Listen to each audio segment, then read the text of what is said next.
Hello guys, and welcome back to another video. Today I'm going to be reviewing Kylo Ren's Shuttle. This is set number 75256, and at least in Canada is retailing for $160.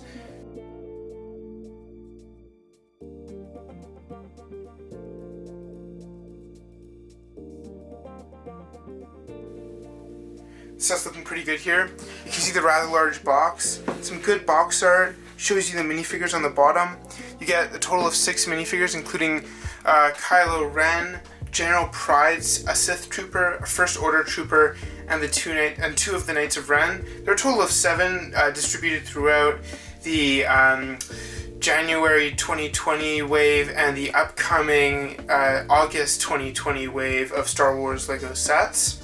And this, as far as I can tell, is based off of the Episode 9 version with the inclusion of the 2 Knights of Ren and the Kylo Ren figure being the Supreme Leader Kylo Ren as titled on the box art, as you can see right there. So without further ado, let's get into the set. And here we have all 6 minifigures included in the set. From right to left we have the 2 Knights of Ren, this one and this one. They're really collectible figures. These 2 are exclusive to this set, and they have some very beautiful details and features.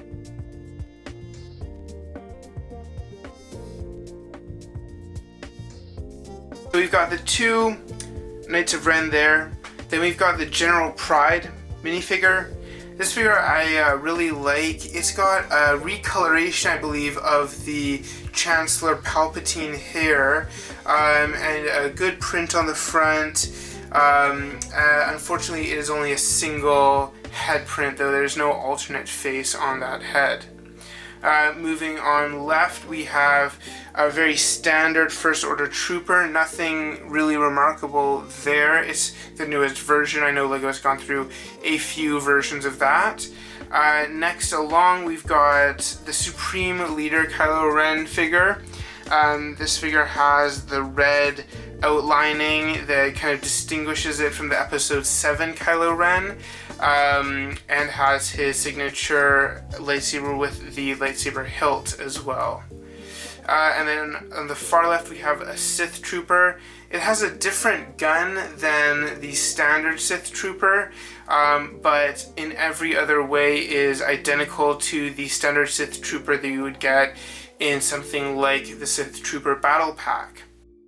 Here we can see the shuttle itself in its landing position. This is a very, very large set. Incredibly big, actually. The attention to detail is pretty good, as could be expected, especially for a playset. It has a few features that I'll show you in due course, but I just wanted to give you some of the details. I'm going to be overlaying some B-roll as we go along, but I just wanted to give you kind of some sort of a size comparison. I mean, here is, I'm going to place in the front, that's one of the minifigures, just for scale. This thing truly is very large, and is a reflection of the actual price point of this set. Here we can see a look at the rear side of the craft.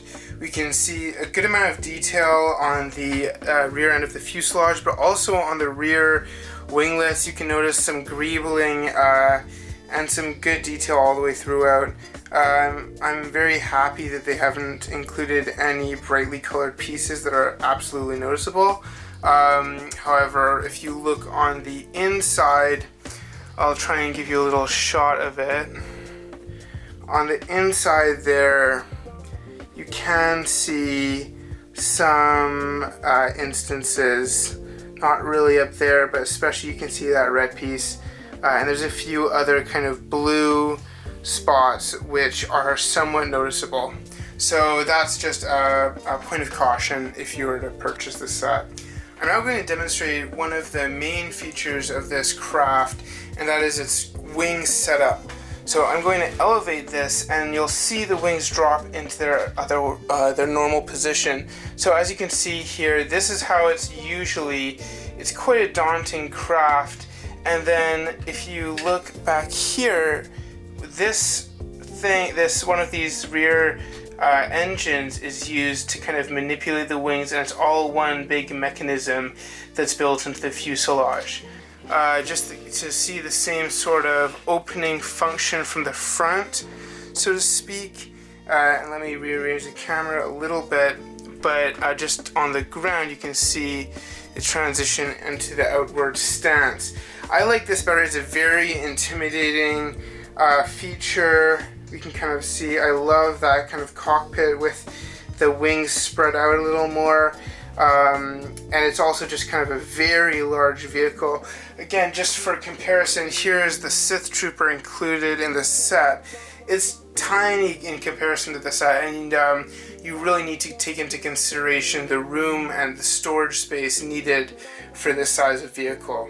Turning back around, I'm going to show you one of the main secondary features of the set, that being the folding wings. This is actually not completely accurate. They're supposed to slide down vertically, as in the movies, but it does the job, and it actually is very helpful for storage. So, as you saw me just do, there are two little latches here, and let me get you a good look on the latch quickly. But this mechanism is simply a ball joint in there, clips in pretty easily and unclips. There's not a ton of tension in there. It's quite a well put together setup. I do appreciate that for sure. So anyways, once you've taken this clasp off, you can actually fold down this wing area just like so, just like that. So that is doable on both sides. You can do it. Let me just get this one. So as you can see, it folds in pretty simply.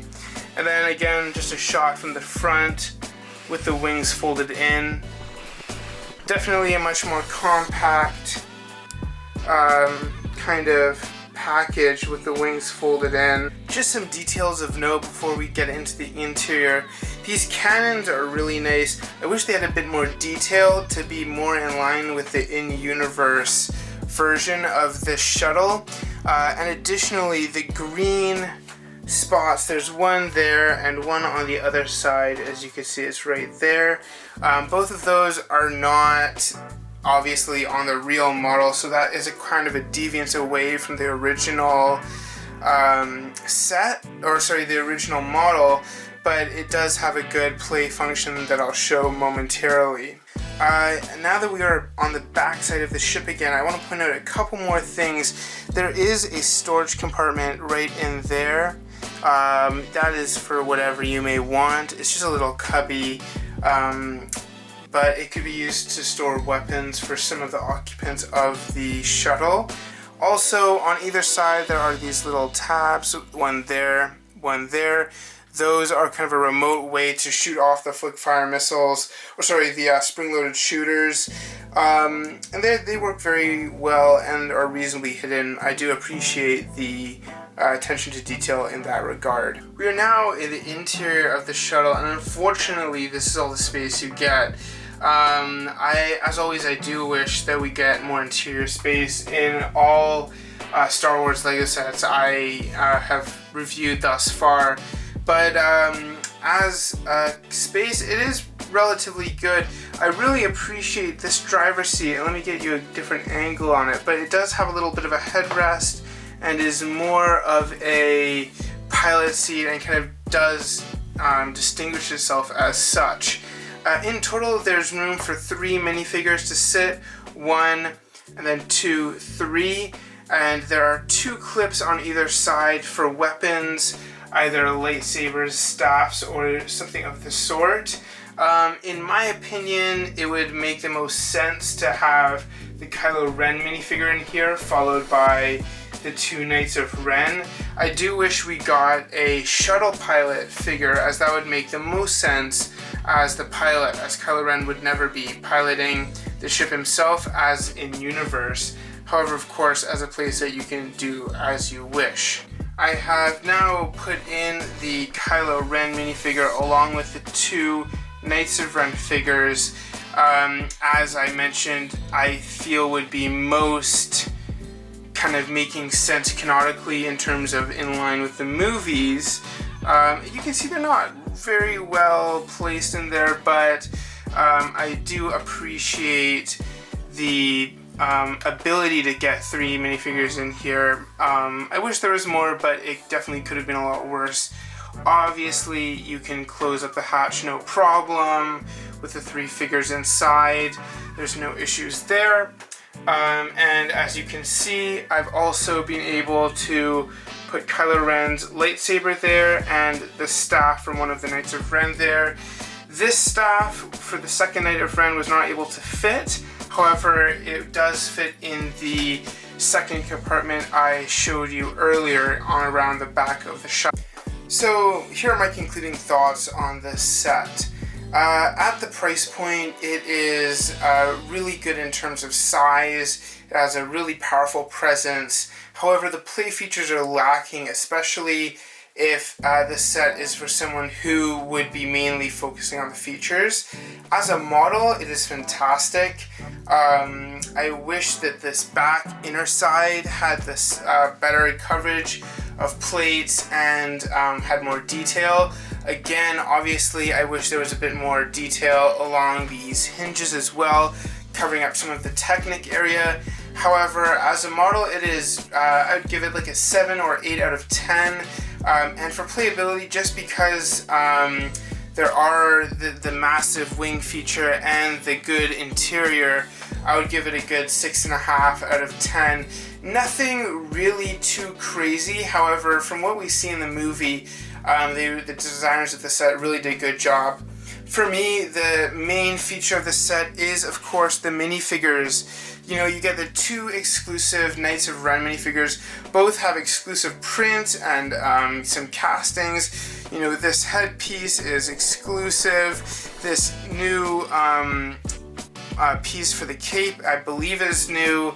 The Kylo Ren minifigure, unfortunately, is not of any sort of exceptional value, since you can get this as a microfighter with the exact same character. The exact same character. In fact, let me show you that character right now. Here is the character in the microfighter, and as you can see, is the exact same one.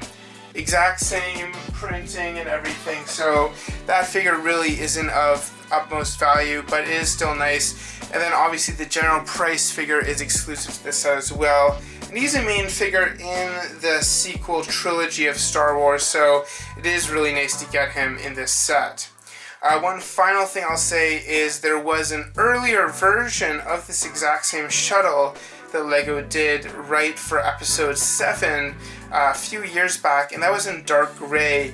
That is not actually accurate with the movie's portrayal of Kylo Ren's shuttle, and I really do appreciate the revisements that LEGO made in this second attempt, so to speak. Anyways, this is it for the review. I will be posting all the rest of this wave's sets as reviews shortly, so stick around for those. Drop a like if you appreciate the content, and I'll see you next time. Bye!